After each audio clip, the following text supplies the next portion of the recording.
Hi everyone, good afternoon, good evening. Kakatapos lang ng aking trabaho. Yan.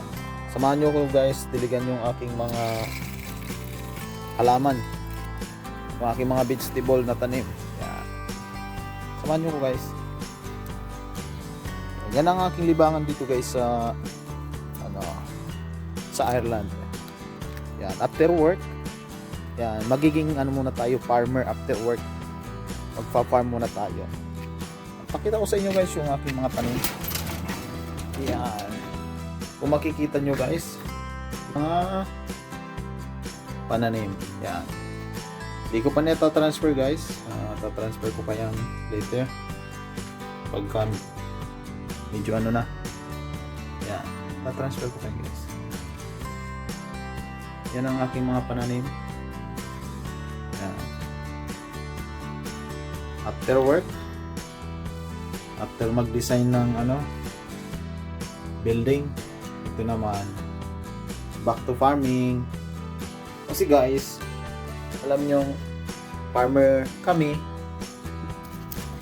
lalo nung bata pa kami, hanggang nag-college ako guys, sumasama pa ako sa papa ko na mag-farm. Even college na ako nun guys. Ayan. Kaya hanggang ngayon, libangan ko dito sa Ireland magpa-farming. Sayang din after nitong after na tong summer may harvest kami, di ba? Sayang din ng kung may ma-harvest. Yan, sa mga bago pa lang sa aking YouTube channel guys, baka naman pwede pa subscribe.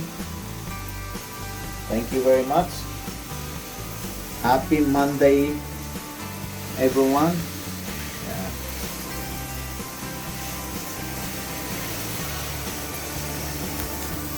Thank you so much guys sa inyong lahat. Yan. Ito yung aking kalabasa. Mas marami ta guys yung tanim kong kalabasa. Yan. Yan, mahalo-halay. May sili, kalabasa. Ito marami oh. Yan.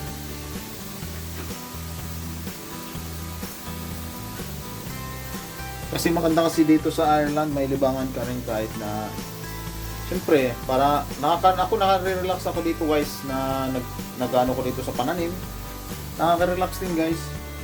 Ditilig. Yan. After mga 3 months, baka mag-harvest na. Sa mga bago pa lang guys sa aking YouTube channel guys, baka naman pa-subscribe na lang po. Thank you so much.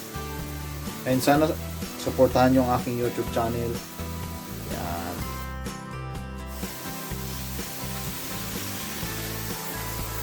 Yan, ang tataba na ng aking kita nyo, kalabasa, sumati. Yan, sumati yan. Ito may sili, ililipat ko pa yan. Ito, kalabasa, ililipat ko pa yan guys. Okay. Sa mga bago pala sa aking YouTube channel, huwag niyo po kakalimutan ulit na mag-subscribe. Thank you so much. Keep safe and God bless. See you on my next vlog. Bye.